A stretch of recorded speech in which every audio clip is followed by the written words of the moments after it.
वस्फ़िन fill कमाल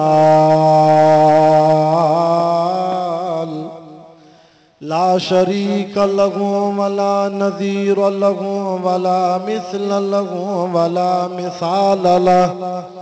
वला कुफ़ुव लहू वला नज़ीर लहू वला मुशीर लहू वला शरीक लहू वला जलद बलद वलद जसद रुसुम जुज़्व उज़्म नुज़्व वला जज़्ब वस्फ़ाई बकाब बैत खस्मल वनशहदु अल्ला इलाहा इल्लल्लाह वहदहु वहदहु ला शरीक लहु वनशहदु अन्न सय्यदना व सनदना व मासूमना व मनज़ूमना व मक़सूदना अजदरुल खल्क़ जदीरना अअज़मुल खल्क़ व अनवरुल खल्क़ व अकमलुल खल्क़ व अशरफुल खल्क़ व अजमलुल खल्क़ व अहसनुल खल्क़ मिनल हुस्न वल इदारति वल हिदायति वल हिकायति वल इनाया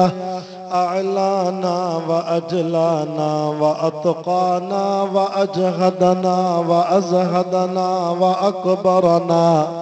व अख्तरना अहमद अनवर अजदर अवसक़ अनवर अजमल अकमल सुम्म नशहदु अन्न हबीब रब्बिना व समदना महबूब जदलना व नज़लना ईमानना मुबय्यिन फुरक़ानना हादी सबीलना रौनक जुदरानना हुव उद्वतुन नुज़मतुन क़ुद्वतुन रुतबतुन उसवतुन हसना व बिदलाइलिल क़ाहिरतिल ग़ालिबतिल ज़ाहिरतिल बातिना सईद इला सिदरतिल मुंतहा फी लैलतिल मिअराज कशफत दुजा सुम्म दना सुम्म दना सुम्म दना फतदल्ला फकान क़ाब क़ौसैन औ अदना फ़अौहा इला अब्दिही मा औहा वक़ाल अल्लाहु तआला फ़ी मक़ामिन आख़र अक़िमिस्सलात लिदुलूकिश्शम्स इला ग़सक़िल लैल व क़ुरआनल फ़ज्र इन्न क़ुरआनल फ़ज्र कान मशहूदा व मिनल लैल फ़तहज्जद बिही नाफ़िलतन लक असा अन यबअसक रब्बुक मक़ामन महमूदा वक़ुल रब्बि अदख़िलनी मुदख़ल सिद्क़िन व अख़रिजनी मुख़रज सिद्क़िन वजअल ली मिन लदुनक सुल्तानन नसीरा वक़ुल जाअल हक़्क़ व ज़हक़ल बातिल इन्नल बातिल कान ज़हूक़ा आमन्तु बिल्लाहि सदक़ल्लाहुल अज़ीम इन्नल्लाह व मलाइकतहु युसल्लूना अलन नबी या अय्युहल्लज़ीना आमनू सल्लू अलैहि व सल्लिमू तस्लीमा जेके जागो था बा आवाज़े बुलंद मुझे हबीब करीम सल्लल्लाहु अलैहि वसल्लम जी ज़ात ते जागी करे ॾाढा दुरूद पाक पढ़ो।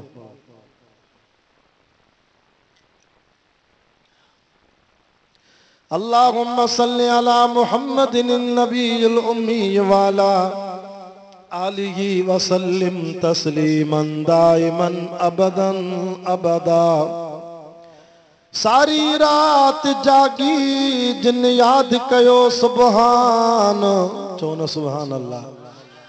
सारी रात जागी जिन याद कयो सुबहान, आशिक अब्दुल लतीफ चवे तन जी मिट्टी बि लधो मान। ओ कख सड़न पन सड़न सड़े साओ गाओ, जन रिझायो अल्लाह तो न चेतन खे। ओ जेकी अल्लाह अल्लाह कन से दुख्या की न रहने, न लालच का दुनिया जी न को ॿियो ई था घुरने, से सदाई खुश रहन जन रिझायो पंहिंजे रब खे। अल्हम्दुलिल्लाह। अज 30 अप्रैल सन 2025 अरबा जी शाम हजरत मौलाना कारी गुल मोहम्मद महर साहब जे मदरसे में शहर रुस्तम में मुझे प्यारे साथी मोहतरम जनाब मौलाना कारी मोहम्मद अकरम महर साहब जे वास्ते सां, मौलाना साईं अब्दुल वासे महर साहब जन जे राब्ते सां, असांजे प्यारे मोहब्बत करण वारे जमाती भाऊ अब्दुल वहाब जे प्यारे पुट मोहम्मद हसनैन जी सुन्नत तोहर जी खुशी के मौके ते अज अल्लाह से अवां प्यारन के ये कुरान मजीद जी महफिल सजाइण जी तौफीक नसीब फरमाई आ। माशाअल्लाह काफ़ी जमात अचे थी, थोरो बीठल दोस्त भी वेहंदा वञो, बा नसीबा। हूँ तो मुझो बयान रात जो आखिर में थे, पर मुझी मजबूरी थी वही, जैसे करे मां इंतहाई मशकूर हाँ पांजन प्यारन उलमा जो, सही मौलाना अब्दुल वासिर साहब जो, सही मौलाना मोहम्मद अकरम साहब जो, सही मौलाना गुल मोहम्मद साहब जो, भाऊ अब्दुल वहाब जो मुझी मजबूरी के जाए समझंदे मुझे जल्दी वारो दिनों। इंशाअल्लाह काफ़ी ख़तीब मौजूद रात जो देर ताईं ही जलसो जारी रहंदो, तो इंशाअल्लाह आखिर ताईं वेहंदासीं। माशाअल्लाह। मौलाना मोहम्मद मिर्जा मंगी साहब वे भी आया, काफ़ी उलमा अल्हम्दुलिल्लाह था के ज़ियारत कराइंदा। मुझा दोस्तों ॾाढी खुशी थी आ जो भाऊ अब्दुल वहाब पंहिंजे बचड़े जी खुशी भी कुरान जी महफ़िल सां सजाई आ। दुख में तो यार हर को कुरान पढ़ाईंदो आ, मज़ो तॾहिं आ न जेको खुशीअ में कुरान पढ़ाए। हिकिड़ा माण्हू पंहिंजी खुशी राग जी महफ़िल सां सजाईंदा आहिनि, पोइ अहिड़ी खुशीअ में अल्लाह जी लानत जो मींहुं वसंदो आहे। इहो असांजो मज़दूर माण्हू, हीउ उलमा सां मोहब्बत करण वारो, हेॾो ख़र्च करे शिकारपुर को लाउड घुराए उलमा के दावत ॾेई पंहिंजे बचड़े जी खुशी कुरान जी महफ़िल सां सजाई अथई। मां दुआ थो कयां अल्लाह ताला इन मोहम्मद हसनैन के दीन जो आलिम ऐं कुरान जो हाफ़िज़ बणाए, अबे अम्मा जी अखियुनि जो ठार बणाए। आमीन तो चओ, मन सैयद जी दुआ लॻेसि। मां जे आॾो अल्लाह साईं जे कलाम कुरान मजीद जे 15 सिपारे जी सूरत बनी इसराइल मां 9 रुकू मो 4 आयतूं तिलावत कयूं आहिनि। मुंहिंजा दोस्तो, कुरान वारो वाइज़ सैयद हबीबुल्लाह शाह जो वाइज़ न आहे, कुरान वारो वाइज़ मुंहिंजे अर्श अज़ीम वारे रब करीम जो वाइज़ आहे। ऐं हीअ मजलिस एॾी बरकत वारी अथव, अॼु रुस्तम जे शहर में हिन मजलिस को मथे ॿी का मजलिस ई कोन्हे। हलिया अचो अल्लाह जे कुरान ॿुधण जे लाइ।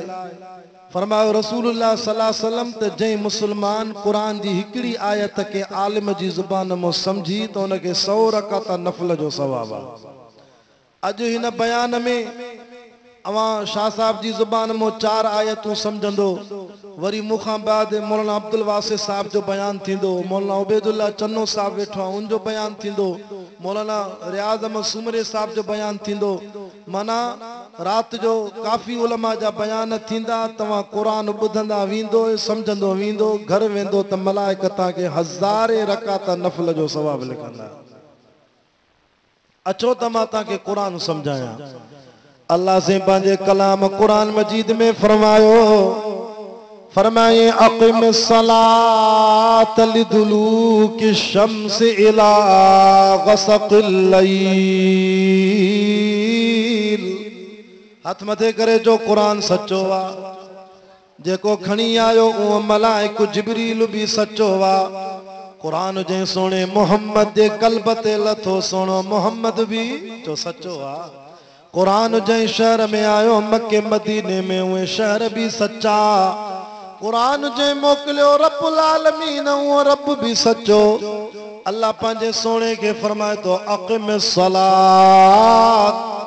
ए पैगंबर करीम सल्लल्लाहु अलैहि वसल्लम सोना उथी नमाज के कायम कर। सवाल यो तो पैदा थे त अल्लाह ताला जॾहिं भी कुरान में नमाज जो जिक्र कयो आ उते इहो लफ्ज़ छो ॻाल्हायो थे अक़ीमुस सलात, अक़ीमुस सलात, अक़िमिस सलात। सांजे करे फरमाई त नमाज पढ़ण बि शइ आ, नमाज के कायम करण बि शइ आ। माना अकेलो माण्हू नमाज पढ़े त हिन नमाज अदा कई, पर रब तो फरमाए नमाज के कायम कयो माना जमात सां पढ़ो। जियां जगह कायम थींदी आ, हिकिड़ो मिस्त्री थींदो आ, 4 मजूर थींदा आहिनि। को मजूर तगारी खणे, को मजूर टालीअ में सिरां भरे, को मजूर मिस्त्रीअ सां राज़े सां गॾु बीहे। इएं मुंहिंजो रब तो फरमाए हिकिड़ो पेशमाम थे कॾ जमाती थियो, जमात सां नमाज पढ़ो। छो त जमात वारी नमाज बग़ैर जमात वारी नमाज खां 27 दर्जा मथे सवाब रखंदी आहे। हरू भरू शरई उज़ुर भी न हुजे, जेको घर में तो नमाज पढ़े। फज़ाइल आमाल में यह हदीस लिखल आहे, नबी सल्लल्लाहु अलैहि वसल्लम फरमायो मां साहबा के चवां काठियूं गॾु कनि, मां अहिड़नि शख़्सनि जे घरनि खे बाहि ॾेई छॾां जेको घर में तो फ़र्ज़ नमाज पढ़े। घर में सुन्नत पढ़ो, नफ़ल पढ़ो, वितर पढ़ो, वञी तहजुद पढ़ो, इशराक चाश्त अवाबीन पढ़ो, बाक़ी फ़र्ज़ अची अल्लाह जे घर में जमात सां पढ़ो। नाबीनो साहबिया साईं को मोकल तो वटे, साईं मांखे तकलीफ़ थे थी, मांखे भला इजाज़त आहे मां घर में नमाज पढ़ां। फरमाया न, घर को वठी मस्जिद ताईं रसो ॿधो, न रसे जी टेक ते भी तोखे इजाज़त न आहे अची मस्जिद में पढ़ो नमाज। वो साहबी रसे के हथ पकड़े सिधो मस्जिद न भी ईंदो, माना उन नाबीने के भी इजाज़त न मिली घर पढ़ण जी। फरमाए जेको वुज़ू करे मस्जिद ईंदो आ, विख विख ते अल्लाह उन जा गुनाह माफ़ करे छॾींदो आ। कदम कदम ते अल्लाह ताला उन जी नेकी बुलंद कंदो आ, दर्जा बुलंद कंदो आ। ॿुधो रुस्तम शहर जा मुसलमानो, मौलाना साईं गुल मोहम्मद साहब जे मदरसे में साईं मोहम्मद अब्दुल वहाब जी दावत ते अचण वारो, ॿुधो क़ुरान जा आशिको, दीन जा परवानो, मां कुर्बान वञा मदीने वारे साईं जे फरमान तां। मुझे महबूबन करीमन सल्लल्लाहु अलैहि वसल्लम फरमायो मुझी उम्मत ते अल्लाह केॾो त मेहरबान आ, जो फरमाए मुझी उम्मत के अल्लाह ताला 5 नमाज़ा ॾिनियूं। ऐं ही जेका हाणे नमाज अदा कई सही आहे टिपारी वारी नमाज आ, हिन नमाज जी त अल्लाह साईं पारत कई आहे क़ुरान में, हाफ़िज़ू अला सलवात, नमाज़ुनि जी हिफ़ाज़त कयो, वसलवातिल वुस्ता, ख़ास तौर ते विची नमाज जेका हीअ दीगर वारी नमाज आहे हाणे पढ़ी से, या असुर वारी नमाज, मां अल्लाह तव्हांखे हिन जी पारत थो कयां। छो त मुनाफ़िक को अक्सर टिपारी नमाज जमात निकिरी वेंदी आहे, अक्सर मुनाफ़िक को टिपारी नमाज कज़ा थी वेंदी आहे। पाण फरमायूं मुंहिंजी उम्मत में हिकिड़ा मलाइक उहे आहिनि जेके तव्हां असां सां सॼी राति गॾु हूंदा आहिनि, वरी फज्र जी नमाज पढ़दा आहियूं त उन राति वारनि मलाइकनि जी ड्यूटी पूरी थींदी आहे, वरी ॾींहं वारा मलाइक नवां लहंदा आहिनि। तॾहिं मां खुतबे में पढ़ियो न क़ुरान रब तो फरमाए इन क़ुरआनल फज्र कान मशहूदा, सुभान अल्लाह करे, जेके क़ुरान वणे सुभान अल्लाह करे, सुभान अल्लाह जे करे अल्लाह जन्नत में ठाऊका बाग हणाईंदे। इन क़ुरआनल फज्र कान मशहूदा, जरे फज्र जी नमाज में पेशमाम कुरान पढ़दो आ त आसमान को मलाइक भी लही ईंदा,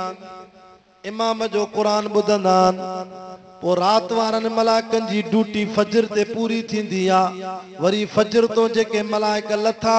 इहे वरी तव्हां सां टिपारी नमाज ताईं गॾु हूंदा। जॾहिं टिपारी जी नमाज थींदी त वरी ॾींहं वारनि मलाइकनि जी ड्यूटी पूरी थींदी। हाणे राति वारा मलाइक लथा आहिनि जेके तव्हां सां गॾु वेठा आहिनि क़ुरान जी मजलिस में, लिखनि था त भाऊ अब्दुल वहाब जे जलसे में कहिड़ा कहिड़ा रुस्तम में क़ुरान ॿुधण आया, कहिड़ा होटलनि ते वेठा, कहिड़ा आलिमनि जो दीदार करण आया। मलाइक वेठा अथव लिखनि वता, वञी राति वञी अलाह खे रिपोर्ट ॾींदा, रब हे जमाती क़ुरान ॿुधण आया। तंहिंजे करे फज्र भी जमात सां पढ़ो, छो त मलाइकनि जी ड्यूटी तब्दील थींदी आहे। ऐं असुर भी कोशिश कंदा को जमात सां पढ़दा कयो। जेको असुर जमात सां पढ़े, नबी सल्लल्लाहु अलैहि वसल्लम फरमाए जेको फज्र जमात सां पढ़े न, अल्लाह इनखे डबल सवाब थो लिखाए। रात वारनि मलाइकनि खे चए थो ॾियो हाल वाल, चइसि हिन जो सवाब केरु लिखे। असां जीअं विया आहियूं त हिनखे नमाज़ में ॾिसी आया आहियूं। फज्र ते जेके लहंदा उहे चवंदा रब असां हिनखे बि नमाज़ में ॾिठो आहे, हाणे हिन बहाने जो सवाब केरु लिखे। अल्लाह ख़ुशि थी करे चए थो रात वारा मलाइको तव्हां बि दफ़्तर में सवाब लिखो, ॾींहं वारो तव्हां बि लिखो, डबल सवाब थो ॾियांसि। छो त सुबुह जी नमाज़ बि नफ़्स सां जिहाद आहे। नरम गरम बिस्तरो छॾे, हा साईं, पोइ टाइम ते थधिड़ी थींदी आहे, निंड फिटाए। हाणे त ऊन्हारे में राति बि नंढी आहे, कुल 5 कलाक राति आहे। 12 बजे सुम्हूं था, 5 बजे उथूं था। 5 कलाकनि में निंड बि पूरी नथी थिए, मथे ते बार बि थिए थो, पोइ बि उथी करे बानो अल्लाह जे दर ते अचे थो, मां रब हिनखे डबल सवाब ॾींदोमांसि। अल्लाह ख़ुशि थो थिए। क़ुरान जा आशिको, दीन जा परवानो, तव्हां असांखे ॾींहं राति में घणियूं नमाज़ा मिलियूं? जल्दी ॻाल्हायो, घणियूं मिलियूं? 5। या अल्लाह 5 नमाज़ा छो ॾिनई? उलमाए तफ़ासीरनि वाह जो जवाब लिखियो आहे। चवनि था 5 नमाज़ा इन करे मिलियूं,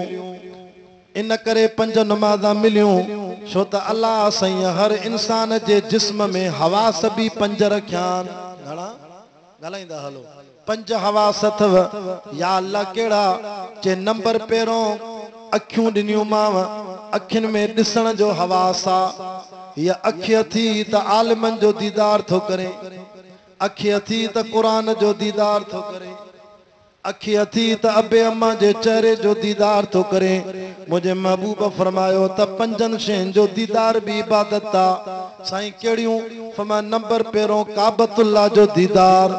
काबतुल्लाह जो दीदार करे इबादत आहे। रोज़ानो 100 रहमतूं अल्लाह बैतुल्लाह ते नाज़िल कंदो आहे। 60 रहमतूं लिताइफीन, रब तो चे उन्हनि जे मथों जेके काबतुल्लाह जो तवाफ कंदा आहिनि। वल क़ाइमीन वरुक्काइ सुजूद, 20 रहमतूं उन्हनि ते नाज़िल कंदो आहे जेके बैतुल्लाह में मस्जिदुल हराम में काबे जे साम्हूं नमाज़ पढ़ंदा आहिनि। ऐं 20 रहमतूं वरी उन्हनि ते नाज़िल कंदो आहे जेके चुप करे वेही रुगो काबतुल्लाह जो दीदार कंदा आहिनि। अल्लाह क़ुरान जा आशिको, दीन जा परवानो,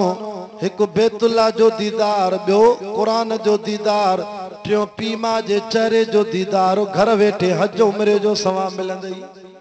अॻे साल असां हज ते वियासीं, अवां जे रुस्तम जो मौलाना साईं अब्दुल समी साहब, अल्लाह ताला शफ़ाए कामिला आजिला अता फरमाएस, असां सां साईं अब्दुल समी हज में गॾु हो। 13 लख रुपया असांजो सरकारी तौर ख़र्चो आयो हज जो। हल 13 लखनि वारो, पोइ बि अलाए हज क़बूल थियो अलाए न थियो, पर जेको पीउ माउ जी ख़िदमत करे, अबे अम्मा जे चेहरे जो दीदार करे, नबी सल्लल्लाहु अलैहि वसल्लम फरमायो इहो 13 लखनि वारो सवाब मुफ़्त में अल्लाह ताला घर वेठे रोज़ानो हज उमिरे जो ॾेई छॾींदा। शुक्र कयो जंहिंजो अबू अम्मा ज़िंदा अथव, सो बि क़बूल पियल पीउ माउ जी ख़िदमत सां, ज़ियारत सां क़बूल पियल हज उमिरे जो सवाब। हिकु बैतुल्लाह जो दीदार, ॿियो अबे अम्मा जो दीदार, टियों क़ुरान जो दीदार, चौथों ज़मज़म जे पाणी जो दीदार, पंजो इन्हनि आलिमनि जे चेहरे जो दीदार। 5 दीदार अहिड़ा थी अखि सां जो ॾिसण सां सवाब ई सवाब आहे। अखि ॾिसण जो कम थी करे। अब तव्हांजे रुस्तम में कॾहिं मलाइका आया आहिनि तव्हांजे बिल खणी, त हिन अखियुनि सां 40 साल थी विया थी नज़र हासिल कई थी, भला असां मलाइक खे रब मोकिलियो आहे हिन जो बिल त ॾे। कॾहिं वठण आया अथव? बिजली जो बिल ईंदो आहे न ईंदो आहे रुस्तम में? ॻाल्हायो नथा। गैस जो बिल ईंदो आहे न? पोइ कॾहिं मलाइकनि चयो अथव त ॾिसण जो बिल ॾियो? न, मुफ़्त में इहो रिज़्क़ अल्लाह हलाए थो। कन ॾिना अथई, ॿुधण जो हवास ॾिनो अथई, हीअ अल्लाह जी नेमत अथव। कन थी तॾहिं त हिते वेही करे रब जो क़ुरान थो ॿुधे। मां पंहिंजे मदरसे में वेठो हिकिड़ो आफीसर दोस्त मां ॾे आयो हज जी मुबारक ॾियण, कचहरी पियो करे, मुंहिंजी ॻाल्हि ॿुधे ई न पियो। मां चयोमांसि साईं ख़ैर त आहे, छो नथा ॿुधो? अखियुनि मां पाणी वही आयो,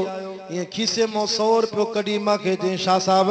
के तालिब खे चओ त बाज़ार मां खानपुर जी बाज़ार मां सेल वठी अचे त मिशन में विझां, पोइ मिशन पायां त पोइ कनन में मिशन विझा पोता जी गाल बुधा मां बोड़ो आया मिशन जे जरिए बुधंदो आ पर खानपुर पोतो आ सेल सड़ी विया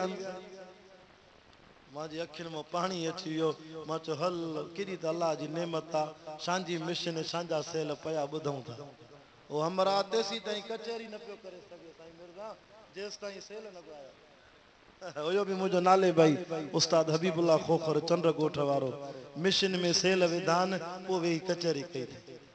अगस्त में जलसो हो जे सख्त गर्मी हो जे जलसो कराण वारो भी हाजी अब्दुल हमीद महर साहब थोरो कनन को बोड़ो आ जाफराबाद वारो जलसो हले पियो गर्मी थे पई मां चो पखो त खणी आ त माखे छा तो चे असदुल्ला खोड़ो अचे तो मां चा फकीर पखो खणी आ चे खोड़ो अचे तो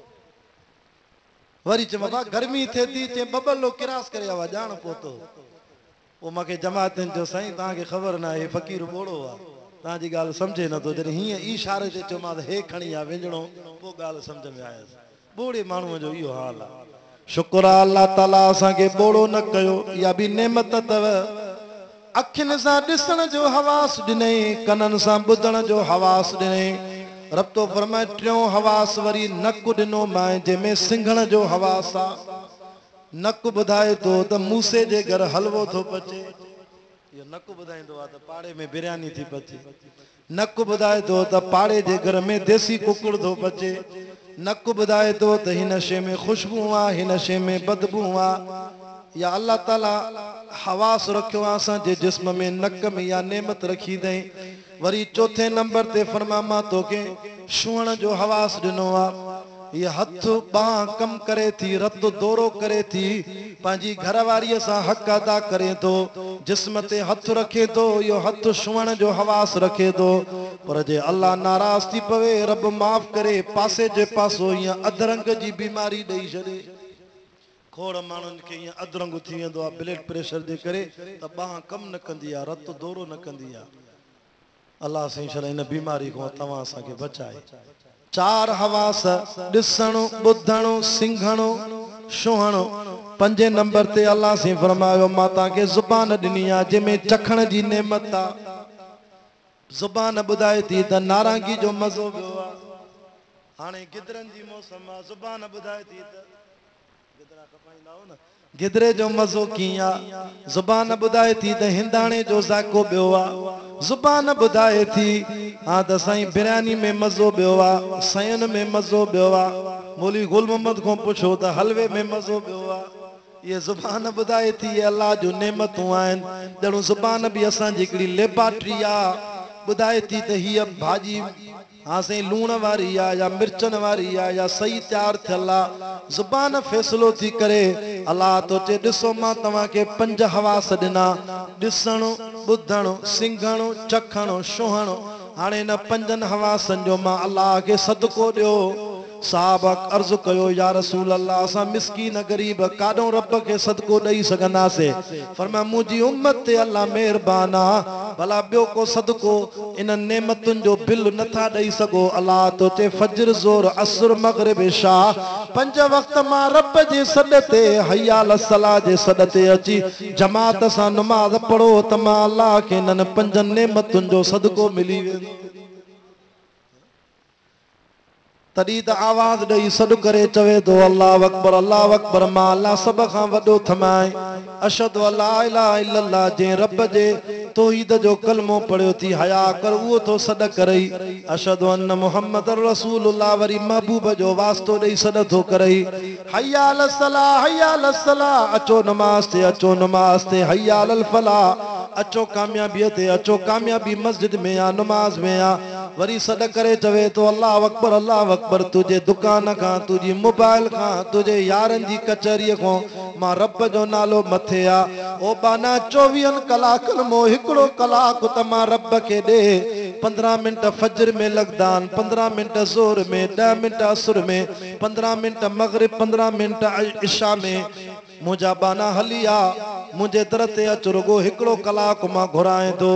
तड़ी फरमाए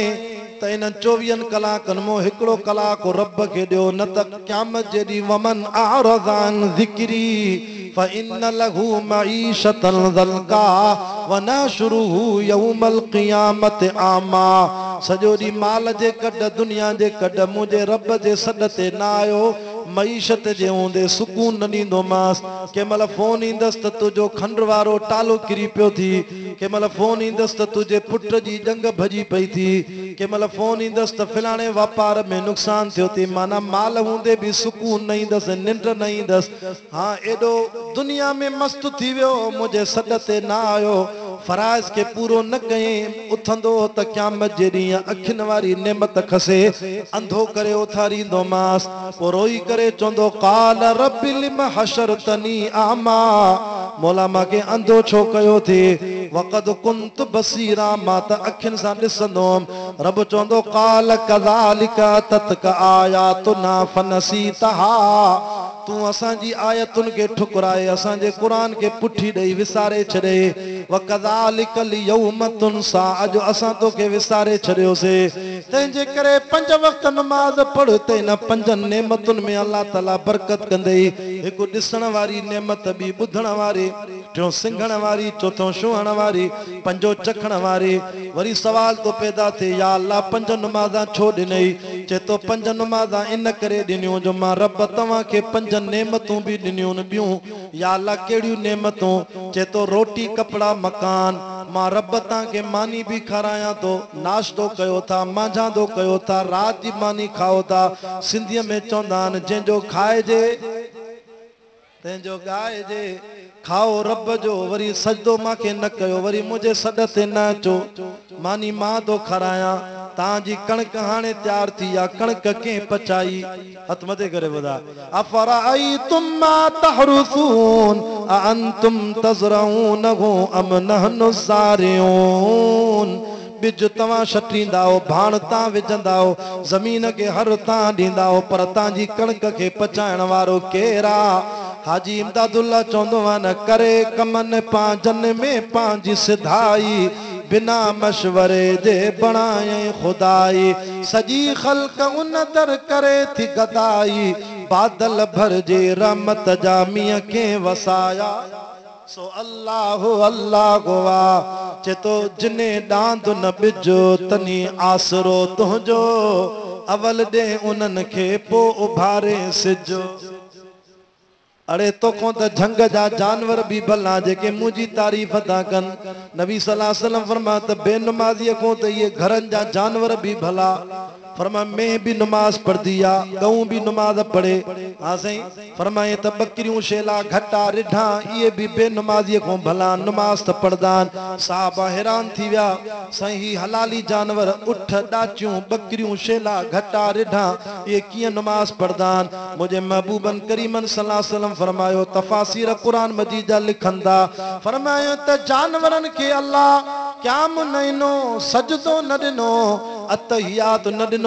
इन्हनि जानवरनि खे अल्लाह से जो तव्हांजी नमाज़ ई आहे त तव्हां ज़मीन ते रुकू जी हालत में आयो जॾहिं आज़ान जो टाइम थींदो हिकिड़ी आज़ान त रुस्तम जे लाउडनि मां मस्जिद मां ईंदी आहे हिकिड़ी आज़ान मलाइको ॾींदो आहे पहिरें आसमान ते बग़ैर लाउड जे उहा आज़ान सवाइ जिन न इंसाननि जे अल्लाह हर मखलूक खे उहा आज़ान कन ते पहुचाईंदो आहे मुंहिंजो मुर्शिद मुंहिंजे बाबे जो उस्ताद हज़रत साईं अब्दुल करीम कुरैशी बेर वारो जंहिंजी क़बर मां जन्नत जी खुशबू आई पाण तकीर में फरमाईंदा साईं वॾा बेर वारा रहमतुल्लाह अलैह अदा बेनमाज़ी न थियो न त तव्हां को जानवर बि भला आहिनि जेके नमाज़ त पढ़नि था जानवर खे वुज़ू न ॾिनई छो त अशरफुल मखलूकात न आहे अशरफुल मखलूकात तव्हां सां इंसान वुज़ू असांखे ॾिनई छो त वुज़ूअ जे करे क़यामत जे ॾींहुं 5 युज़वा चोरीअ जे चंड खां वधीक चमकंदा मां मोहम्मद पकड़े सुञाणे अल्लाह के चवंदुमि हे मुंहिंजा थी नमाज जे करे वुज़ू जे करे मदीने वारो साईं असांखे पंहिंजो कंदो हो त जानवर आहे पेशाब करे वट बि न करे जिते ठेस में वञी छेणो लाहे तूं असां त इंसान आहियूं अशरफुल मखलूकात आहियूं नमाज जे सदके कपड़ा बि पाक रहंदा जान बि पाक रहंदी ओचितो किथे मरी वियासीं बि क़यामत ॾींहुं इंशाअल्लाह पाकनि सां गॾु उथंदासीं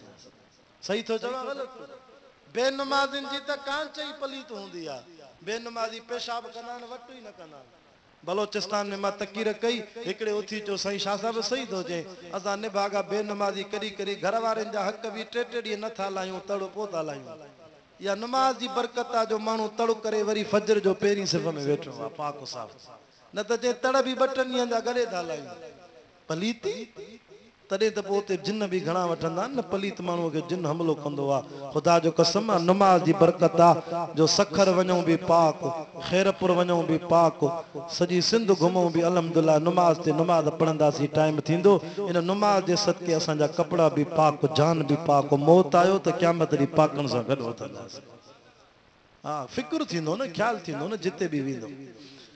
हाण फरमायो बेनमाज़न को त ये नांग विशु भी भला नांग विशु भी नमाज पढ़दान फरमाया जमीन ते घिसजी हलण वारा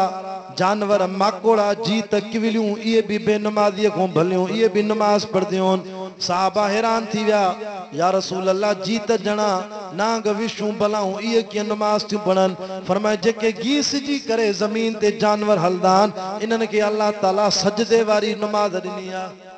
आजान मिलदी इनन जे कनन ते मलाइक जो आवाज इंदो त ये पंजी मुंडी खणी नाग विशु बलाऊं माकोड़ा जीत मछियूं समंडन में दरियान में ये सब ये सजदे में वनी अल्लाह जी तारीफ कंदान वला किल्ला तफकहून तस्बीहहुम तवा के गाल समझ में नहीं दी न जानवरन जी जुबान मो मां रब पंजी तारीफ पाण थो समझा अरे बेनमाज़िन को त ये वण भी भलान ता वट रुस्तम में को निम जो वणवा को बेद मुश्क जो वणवा को अंगूरन जो बाग आ को जैतूनन जो बाग आ किथे अंबन जा बाग थव हां सही ये जेके वण लगल न नबी से फरमायो ये भी बेनमाज़ी को भलान ये भी नमाज पढ़दान या रसूल अल्लाह वण टण जी नमाज किया फरमाया इनन के अल्लाह रुकू नैनो सजदो नैनो इनन के रब क़याम दिनो वा जेसी ते वण बीठो वा त भी नमाज तो पढ़े अल्लाह जी तारीफ तो करे इनन जी नमाज एकड़ो रुकन ना क़याम तदे असा जा हजरत सही वडा फरमाइंदा बेर वारा त जदे सिज लई वने त के बे वण जे पन के न पटींदा कयो छो त मगरिब खां पो कादरी तरीके वारो बुजुर्गन वारो जिक्र ला इलाहा इल्लल्लाह ये वण जा पन पन भी अल्लाह जो जिक्र कंदा जेको सिज लथे का वण जा पन पटींदो त हे बददुआ कंदान ज़ालिम तोखे अल्लाह जो जिक्र नसीब नाए असा त पांजे रब जे जिक्र में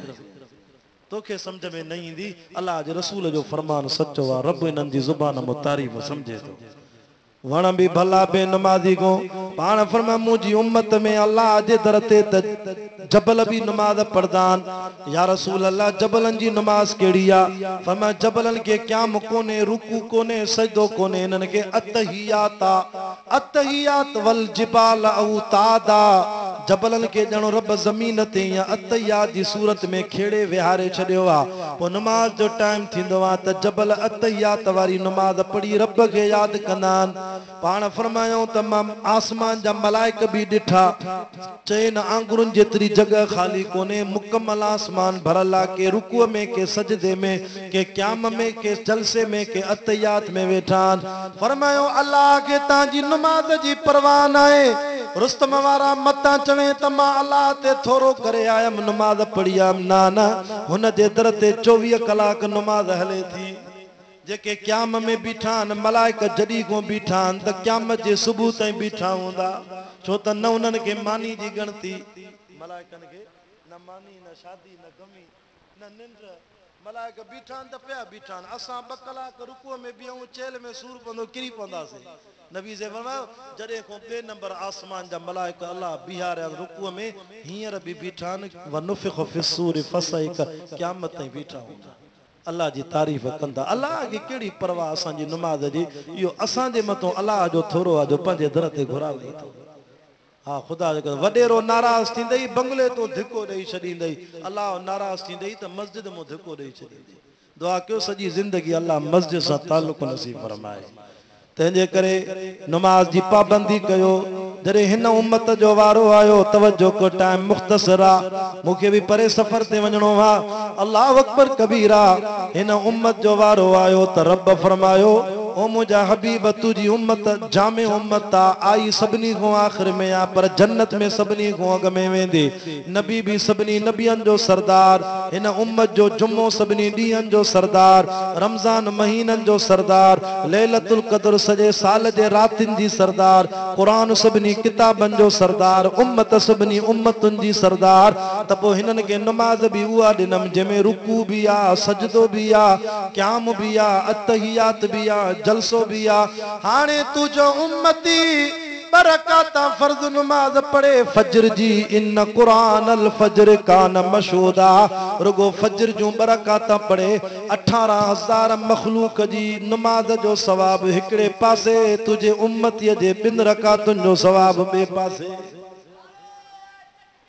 अल्लाह अकबर।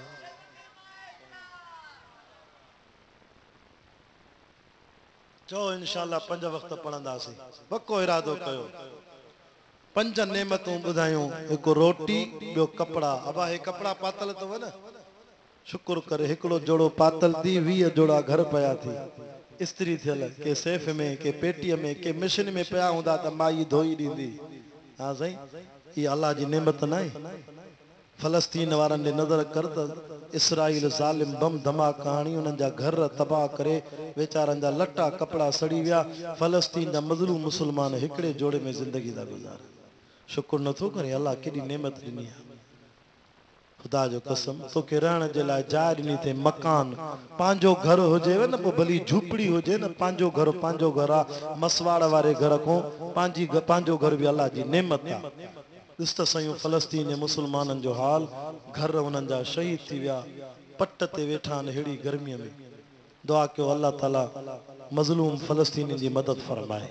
इसराइल ज़ालिम खे अल्लाह ताला तबाह फरमाए हमास जे मुजाहिदीन जी अल्लाह ताला मदद फरमाए। सलाम मुझे कायदे जमियत मौलाना फजल रहमान के जे बाकायदा हितों पाकिस्तान में फंड वठी फलस्तीन जे मज़लूम मुस्लमान ॾे हितों चंदो मोकिलियो। सलाम मुझे कायदे सिंध अल्लामा राशिद महमूद के जिन्हें ॾींहं राति पंहिंजे ईमान जी भी हिफ़ाज़त था कनि त सिंध जे कतरे कतरे जे पाणीअ जी भी हिफ़ाज़त था कनि। ॾिठव न उलमा जी तहरीक असांजे उलमा अहिड़ा जलसा करे ॾेखारिया अहिड़ी तहरीक हलाई जो वकीलनि जो जेको वॾो आहे मोहम्मद आमिर नवाज़ उहो बि मञे पियो त मूंसां साथ ॾियण वारो कायदे सिंध जमियत उलमा इस्लाम जो अल्लामा राशिद महमूद आहे उनजी जमात आहे जिन सां असां हथ में मिलाए सिंध जे हुकूक जे लाइ 12 ॾींहं बबलो बाईपास ते हड़ताल जारी रखीसीं। पंजाब जे वज़ीरनि गवर्नरनि पंजाब जे वज़ीर आला के वज़ीर आज़म के जिन चयो त 2 मई ते फ़ैसिलो कंदासीं ॾिठूं त सॼा सिंध जा बॉर्डर ब्लॉक लॻा पिया आहिनि। गाॾियूं बीठे ईअं बम गाॾियुनि खे बीठे बाहि थी लॻी वञे। पंजाब जी गाॾियुनि खे नुक़सान थो थिए। 2 मई वारो फ़ैसिलो जल्दी 29 तारीख़ ते घुराए हथ ॿधी चऊं हाणे धरणो ख़त्म कयो केनालनि जो बिल असां रद्द था कयूं। हथ मथे करे चयो इहा उलमा जी तहरीक। नारे तकबीर जमियत उलमा इस्लाम कायदे जमियत मौलाना फजलुर रहमान कायदे सिंध अल्लामा राशिद मामून सूमरो सिंधु खपाईंदे पादर खाईंदे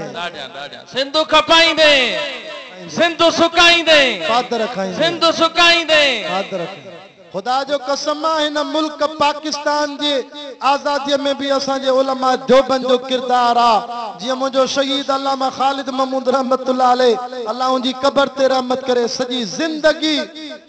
मिंबर ते वेही करे मुसल्ले ते वेही करे जियां बातिल फिरकन के खिलाफ डॉक्टर साहब तकीरा कयूं ईअं सिंध जे हुकूक जे लाइ असेंबली में जॾहिं सेनेटर हो त सब खां वधीक जेकॾहिं मुल्क पाकिस्तान में सूबे सिंध जे हुकूक ते तकीरा कयूं त अल्लामा शहीद ख़ालिद महमूद कयूं।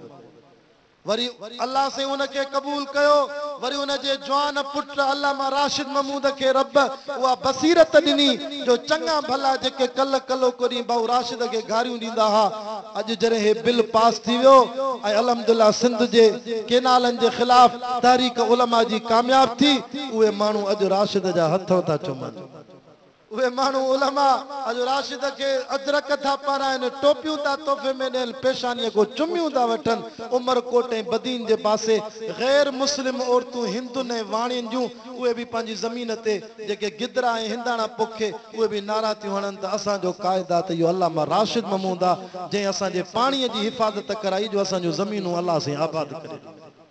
उलमा जी कुर्बानी आहे पंहिंजा त मञनि था पराया बि मञनि था गैर मुस्लिम भी असांजे क़ाइद के मञनि था बहरहाल तवज्जो कयो मां ॻाल्हि ख़त्म करण वारो आहियां भाऊ मोहम्मद हसनैन जी ख़ुशीअ में उज़ैर अहमद गज़ल ठाहियो आहे उहो बि ॿुधाईंदो साईं मुला अब्दुल वासिफ़ साहब जो इंशाअल्लाह बयान थींदो मग़रिब ताईं वरी जलसो जारी रहंदो मां अर्ज़ पियो कयां त 5 नेमतूं ॾिनई सुभान अल्लाह कर त ॿुधाया उहे कहिड़ियूं नेमतूं रोटी ॾिनई कपिड़ा ॾिनई मकान ॾिनई चौथे नंबर ते अल्लाह से फरमायो हीअ बि नेमत आहे जो मां घर वारी ॾिनी थमांव घर वारी बि नेमत अथव घर वारी अथी त या कपिड़ा धोई थी ॾेई करे धोबियाणी थी बणजई करे बोरचाणी थी तुंहिंजे लाइ मानी थी पचाई इहा बि अल्लाह जी नेमत आहे जंहिंजी शादी न आहे थियल मां उन्हनि खे बि दुआ थो कयां अल्लाह कंदो हिन साल थी वेंदी आमीन आमीन आमीन वरी कुराड़ा कंदा अलाए ॿिए जो शौक़ु अथनि जवान आमीन चो जंहिंजी न आहे थियल अल्लाह अकबर पंजी नेमत नबी सल्लल्लाहु अलैहि वसल्लम फरमायो सवारी बि नेमत आहे कंहिंखे मोटरसाइकिल आहे कंहिंखे कार आहे गॾ गाॾो हुजे न उहा बि नेमत आहे पोइ इन 5 नेमतुनि जो अल्लाह खे सदको ॾियो साहबा चयोसीं कीअं ॾियूं रोटी कपिड़ा मकान 3 चौथी घर वारी 5 सवारी पोइ मां बसि सदको इहो आहे 5 वक़्त नमाज़ पढ़ो मां अल्लाह खे सदको मिली 5 वॾा इम्तिहान बि अथव हिकु मौत इम्तिहान आहे ॿी सकरात इम्तिहान आहे हाणे मौत बेनमाज़ीअ जो ॾुखियो थींदो इंशाअल्लाह नमाज़ीअ जो कलमे सां मौत थींदो ऐं ॿी फरमाया ॿियो क़ब्र इम्तिहान आहे नबी साईं फरमाया हीअं बेनमाज़ी जी क़ब्र पासीरी सां मिली वेंदी नमाज़ी जी क़ब्र एॾी कुशादा अखि खोलींदो जाते नज़र खुटे एॾी क़ब्र कुशादा तंहिंजे करे ॿ इम्तिहान इहे थिया हिकु क़ब्र ॿियो मौत टियों इम्तिहान अथव आलम महशर में बि मुंहिंजे साईं फरमायो नमाज़ीअ जा 5 ई उज़वा चमकंदा मां अल्लाह जो रसूल सुञाणे अल्लाह खे चवंदुमि हे मुंहिंजा थी हिननि सां लेखो न कर 3 इम्तिहान चौथो इम्तिहान अथव पुलसरात वार को सनी तलवार को तिखी इंशाअल्लाह नमाज़ी बिजली जे चमकाट वांगुरु किरास करे वेंदा 4 पंजो इम्तिहान तव जाते अमल तौरबा उते सजे पासे नेकियूं खबे पासे गुनाह फरमाया उते भी पेरों पुशा शेख सदी रहमतुल्लाह अलैहि लिखियो आहे करीमा में त पेरी पुशा नमाज जी थींदी नमाज सही निकती इंशाअल्लाह ॿिया अमल सही निकरदा इन नमाज जे सते अॻिते भलाई थी वेंदी मां तव्हांखे अॼु पारत कणायो आहे ॾाढी ख़ुशी थी आहे मौलाना जे मदरसे जो कमु ॾिठो आहे हे पाड़े में मौलाना जो मदरसो अथव हिते 24 कलाक क़ुरान जी तालीम थी हले सॼे महले खे अल्लाह ताला आबाद करे छॾियो आहे मौलाना साईं अब्दुल वासिफ़ जो मदरसो एॾो रुस्तम जा ॿिया मदरसा यकीन कयो हे त नेकनि जो शहर आहे मां दुआ थो कयां अल्लाह से अवां जे इलाइक़े खे अमन अमान नसीब फरमाए ख़ुदा जो कसम इन्हनि आलिमनि जा हथ मज़बूत कयो दीनदारनि जा हथ मज़बूत कयो क़ुरान वारनि जा हथ मज़बूत कयो ही हाफ़िज़ आलिम पढ़दा रहंदा ख़ुदा तव्हांजे रुस्तम शहर ते आयल अज़ाब बि क़ुरान जे सदके टारे छॾींदो चओ इंशाअल्लाह उलमा जा हथ मज़बूत कंदासीं मदरसनि खे आबाद कंदासीं दुरूद शरीफ